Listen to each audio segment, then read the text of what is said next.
C'est une tradition dans ce centre de vacances. Chaque nouveau groupe plante à son arrivée un arbre pour marquer son passage. Et cette année, les bulbes mis en terre seront aussi nombreux que l'an dernier, car cette colonie a réussi à maintenir in extremis tous ses séjours, malgré la pénurie nationale d'animateurs. Un soulagement pour ces petits Lavallois. Ça a dû être dur pour trouver des animateurs et aussi c'est bien parce qu'on pourrait trouver ici nos amis. Au lieu de rester chez nous, on peut faire d'autres activités au lieu de rester chez nous. Et ça nous plaît de prendre un peu l'air des fois. On va faire un feu de camp et je n'en ai jamais fait et c'est le plus beau jour de ma vie.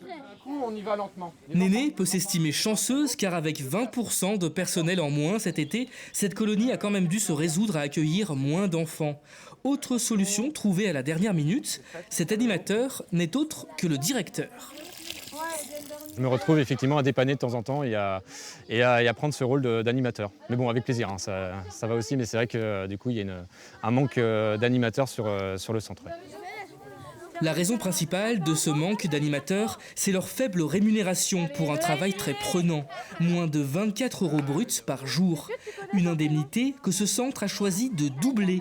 Un argument décisif pour cette étudiante. Il y en a qui ont compris que parfois il fallait nous augmenter, comme là ici ils le font très bien.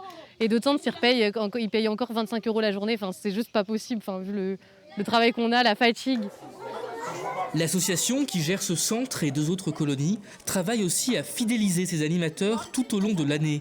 Une nécessité alors que les formations redémarrent tout juste.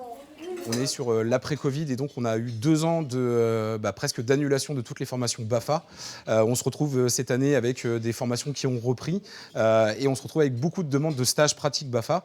Malheureusement, dans les taux d'encadrement, on ne peut pas accueillir que des stagiaires. Ce centre fait aussi partie du dispositif Colo Apprenante, un label avec des aides mises en place par l'Éducation nationale pendant le Covid et que les professionnels du secteur espèrent voir maintenu pour aider la filière.